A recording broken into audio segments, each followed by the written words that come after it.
तो आज हम लोग क्या करेंगे, एक प्रॉब्लम स्टेटमेंट से चालू करेंगे, है ना।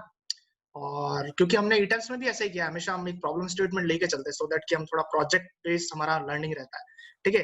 तो आज भी हम लोग क्या करेंगे, एक प्रॉब्लम स्टेटमेंट से चालू करेंगे और अभी हम आइसोलेटेड फुटिंग चालू करेंगे, then we'll move on to the combined and math and all that, ठीक है। सबसे simple isolated footing, that's why.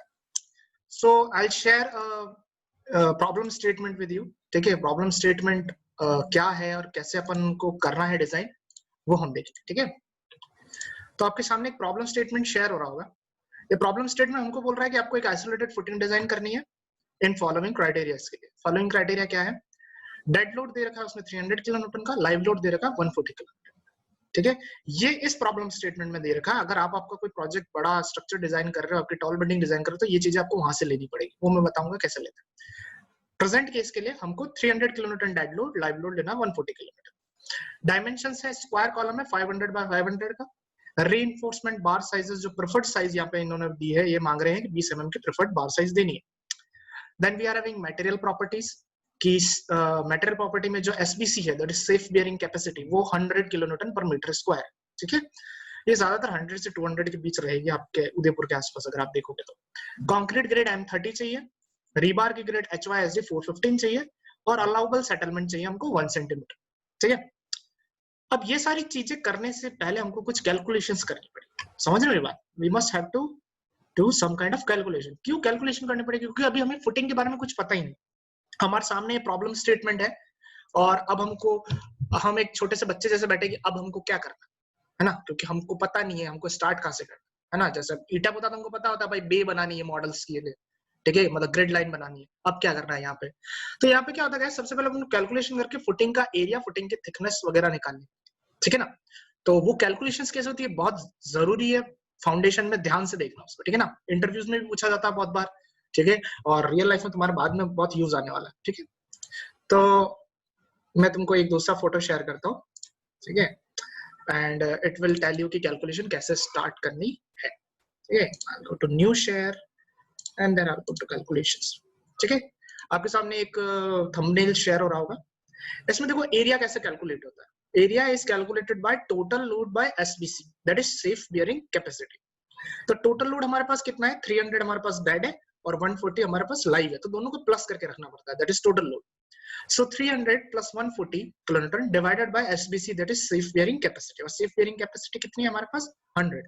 आपको सिंपल कैलकुलेट करोगे you will get 4.4 metre square. Now ये 4.4 मीटर स्क्वायर क्या है, फुटिंग का एरिया, पूरी की पूरी फुटिंग का क्या है एरिया, और हमको क्या चाहिए, साइड्स चाहिए। तो अभी हम लेट से मान के चलते हैं कि स्क्वायर फुटिंग, अगर रेक्टेंगुलर होगी तो आपको लेंथ ब्रेड्थ उस हिसाब से लेना पड़ेगा, ठीक है। अगर हम स्क्वायर मान के चलते हैं तो अगर हमारे पास एरिया है तो हम साइड कैसे निकालते हैं, that is square root of area. तो length of one side is equal to square root of 4.4। Area का हम स्क्वायर रूट करेंगे तो साइड आ जाएगी, तो साइड आ रही है अराउंड 2.09। तो इन लोगों ने क्या किया है, इस प्रॉब्लम स्टेटमेंट थोड़ा सा बढ़ा के अपन लोग इसको क्या कर रहे हैं, 2.5 मीटर ले लेते हैं। आप सिंपल अगर 2.09 आ रहा था 2.09 भी ले सकते हो, पर थोड़ा सिंपलिसिटी बढ़ाने के लिए, क्योंकि आगे अपन को क्या करना पड़ेगा, कॉलम स्ट्रिप वगैरह सब डिजाइन करना पड़ेगा, तो वहां पे ये 0.5 कैलकुलेशन फटाफट होगा। सो दैट्स व्हाई मैं 2.5 मीटर इसको ले रहा हूँ, ठीक है। Now distances from the centre. अब क्योंकि जब अपन सेफ के अंदर जैसे मॉडल खोलेंगे तो सबसे पहले वो अपन से पहले पॉपअप में यही मांग रहा था, कल अपन लोगों ने देखा था बेसिक ड्राइंग वाले लेक्चर में, कि वो left edge, right edge, top edge और बॉटम एज के डिस्टेंसेस मांगते, ठीक है। तो ये जो ब्लैक कलर की आउटलाइन दिख रही है जहां मेरा कर्सर घूम रहा है, वो हमारी अभी फुटिंग है, ठीक है। उसकी साइड्स क्या है, ये 2.5 इधर और 2.5 इधर, टोटल कितना है हमारे पास, दैट इज 4.4 स्क्वायर, मतलब 2.09 है तो अपन 2.5 ले लिया, तो उस हिसाब से हमारा जो रिक्वायर्ड एरिया वो एकम्प्लिश हो रहा है, ठीक है। नाउ बीचों बीच एक कॉलम है, ठीक है, बीचों बीच क्या है हमारे पास, एक कॉलम है, ठीक है। और कॉलम कितने बाय कितने का, अभी हमने जस्ट देखा था 500 बाय 500 का, दैट इज 0.5 बाय 0.5। तो आप यहाँ पे देख सकते हैं क्रॉस सेक्शन लाइन से, ये cross section line guys centre से निकल रही है, ठीक है ना। थोड़ा सा इस डायग्राम में मिस अलाइनमेंट है, पर ध्यान रखना ये जो लाइन है एकदम कॉलम के सेंटर में से, और ये लाइन भी कॉलम के सेंटर में से, ठीक है। सो हमने देखा था कि लेफ्ट एज की डिस्टेंस क्या होती है, सेंटर से लेफ्ट एज पे, तो 0.5 तो यहाँ तक का हो गया और 0.5 इधर भी हो गया आधा, मतलब पूरा का पूरा हमारे पास कॉलम कितना है 500 का, ठीक है। तो 500 में सॉरी 0.25 इधर ले लेंगे और 0.5 इधर ले लेंगे, और बाकी का बचेगा 1, तो 1 इधर हो जाएगा। दैट मींस टोटल यहाँ से लेके सेंटर पे कितना हो जाएगा 1.25, और सेंटर से राइट पे हो जाएगा 1.25। Same goes on the top 1.25 और बॉटम पे भी 1.25, है ना? समझ में आया? नहीं आया तो हाथ से बना के देख लेना, you will get to know कि 1.25 कैसे आया। 1.25 प्लस 1.25 करोगे तो यू विल गेट 2.5, ये जो कि 2.5 यहाँ है, और 1.25 प्लस 1.5 2.5, है ना? तो आपको सेंटर से दोनों तरफ साइड चाहिए जो हमने निकाल दी। So this is the first calculation that we need to do, ठीक है ना? क्या किया, पहले एरिया निकाल दिया हम लोगों ने, area is total load by SPC, then length of one side निकाल दिया, square root of that area 2.09, और अपन उसको थोड़ा सा हायर में लिया, that is 2.5। Left edges, right edges, top edges and bottom edges हम लोगों ने कैलकुलेट कर ली, ये हमको लिखनी पड़ेगी सेफ के अंदर, ध्यान रखो, ठीक है ना? क्योंकि अगर देखो ये स्टेप्स करेंगे ना तो ये स्टेप आएगी ही नहीं, अगर नहीं करे अपन भूल जाए इनको तो, है ना? तो ये स्टेप आएगी नहीं, तो वो पॉसिबल नहीं है, ठीक है ना? ये तो सेफ मांगेगा ही मांगेगा। Okay, so this was the first step.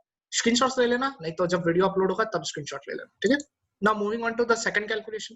Second calculation होती है सबग्रिड मॉड्यूलस की। आपको ध्यान हो तो पिछले लेक्चर में अपन लोगों ने देखा था कि वो सबग्रिड मॉड्यूलस भी मांगता है सॉइल के लिए। तो सबग्रिड मॉड्यूलस का क्या फॉर्मूला है? That is SPC upon allowable settlement, ठीक है? तो एसपीसी कितनी है हमारे पास? 100 किलोन्यूटन पर मीटर स्क्वायर, प्रॉब्लम स्टेटमेंट में गिवन है, और अलाउबल सेटलमेंट कितना गिवन था प्रॉब्लम स्टेटमेंट में? 1 सेंटीमीटर। पर अब ऊपर मीटर है नीचे सेंटीमीटर है, तो we must have to convert this centimetre into the metre. तो हमने क्या किया, 1 सेंटीमीटर को लिख दिया इनटू 10⁻⁻2 मीटर, ठीक है? ठीक है, अब इसको सिंपली आप कैलकुलेट करो, 10⁻2 अगर ऊपर जाएगा तो इट विल बी 10⁻2 पॉजिटिव, और पहले से एक 10⁻2 है that is 100, it will be 10⁻4 kilonewton पर मीटर क्यूब, ठीक है? इसकी यूनिट ध्यान रखना किलोन्यूटन पर मीटर क्यूब के हिसाब से, क्योंकि ऊपर एक मीटर स्क्वायर है और 1 मीटर और ऊपर जा रहा है, तो it will be like this. तो सबग्रिड मॉड्यूलस हमारे पास क्या हो गया? 10⁻4 हो गया, ठीक है? याद रखना पड़ेगा इसको तुमको। Then comes the design steps. Design step क्या थी? मैंने आपको बताया था, कॉलम होता है, कॉलम की सेंटर लाइन से L/4 इधर एक तरफ राइट हैंड साइड पे या जो भी लेफ्ट हैंड साइड जैसा भी हो, और दूसरी साइड पे एक और L/4, है ना? वो दोनों की दोनों लाइंस के बीच का जो एरिया होता है वो क्या होता है? कॉलम स्ट्रिप कहलाता है, ठीक है? तो column strip width 1/4 that is 0.25 L1 और L2 व्हिचएवर इज लेस। मतलब कि आपकी जो फुटिंग की दोनों स्पान है, मतलब एक तरफ का L1 और दूसरे तरफ का L2 दैट इज लेंथ और ब्रेड्थ, इस केस में हमारा लेंथ और ब्रेड्थ दोनों सेम है क्योंकि स्क्वायर फुटिंग, तो that's why N1 and L2 दोनों हमारे पास कितना है? 2.5। तो स्ट्रिप की विड्थ कैसे निकलेगी? एक तरफ की दैट इज 0.25 मल्टीप्लाई बाय 2.5। 0.25 क्या है हमारा? वही 1/4, ठीक है? और इनटू L1 के लिए हमने 2.5, तो विल कैलकुलेट 0.625 आया, तो उसको अपन 0.5 मीटर की स्ट्रिप की विड्थ ले लेते हैं। ध्यान रखना 0.5 मीटर दोनों तरफ, तो टोटल विड्थ कितनी हो जाएगी स्ट्रिप की? 1, है ना? और मैंने आपको ये भी बताया था कि हम शॉर्टर डायरेक्शन में भी स्ट्रिप बनाएंगे और लॉन्गर डायरेक्शन में भी स्ट्रिप बनाएंगे, है ना? तो 1 मीटर की स्ट्रिप ऊपर से लेके नीचे तक होगी y डायरेक्शन में, और सिमिलरली x डायरेक्शन में भी 0.5 की होगी, एक प्लस साइन बनेगा कहने का मतलब, है ना? हम अपनी फुटिंग अभी नहीं समझ में आ रहा तो कोई बात नहीं, ये कॉन्सेप्ट ध्यान रखना। 1/4 L1 होता है, L1 और L2 व्हिचएवर द लेस, दोनों तरफ होगा, लेफ्ट में भी एंड राइट में भी, ओके? चलो